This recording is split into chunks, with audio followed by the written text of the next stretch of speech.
Warren Buffett.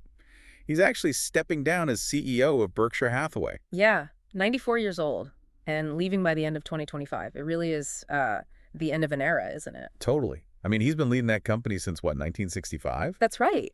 And think about the change from like a textile maker to this massive global conglomerate. It's incredible. And the announcement itself, that was kind of a surprise, right, at the shareholder meeting. It was a bit, Hmm. especially because, he'd often sort of downplayed any retirement talk before. Exactly. But the transition seems pretty well thought out. Oh, absolutely. They've already named the successor, Greg Abel. Right, who's Right. currently the vice chair of non-insurance operations. Yeah. And chair of energy, too, I think. Yep, that's him. And this wasn't exactly a shock announcement regarding him.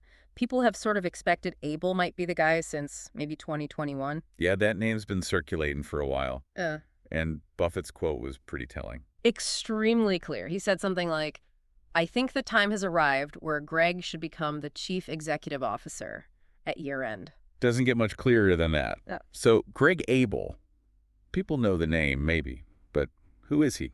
Let's unpack that a bit. Okay, so Gregory Edward Abel. He's 62. Canadian, actually, born in Edmonton back in 62. Interesting. And he comes from, like, a working class background. Did a lot of odd jobs early on. Yeah, that's the story. You often hear that kind of background builds a really strong work ethic, Definitely.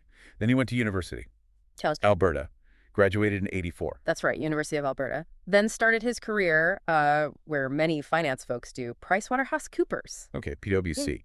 Then moved into the energy sector with Cal Energy. Correct. And that's sort of the key link into the Berkshire world. Right, because he joined Mid-American Energy in '92. Exactly. And Mid-American was later bought by Berkshire Hathaway. Ah, okay. So he climbed the ladder there, became CEO in 2008. Yeah. And then Mid-American got rebranded as Berkshire Hathaway Energy. Yep, in 2014.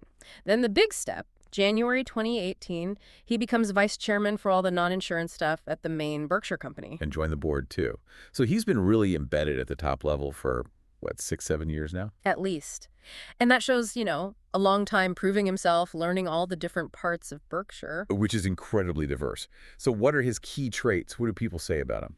Well, the consistent things you hear are really sharp attention to detail, thinks strategically, and has a deep, deep grasp of the numbers, the financial metrics. Makes sense.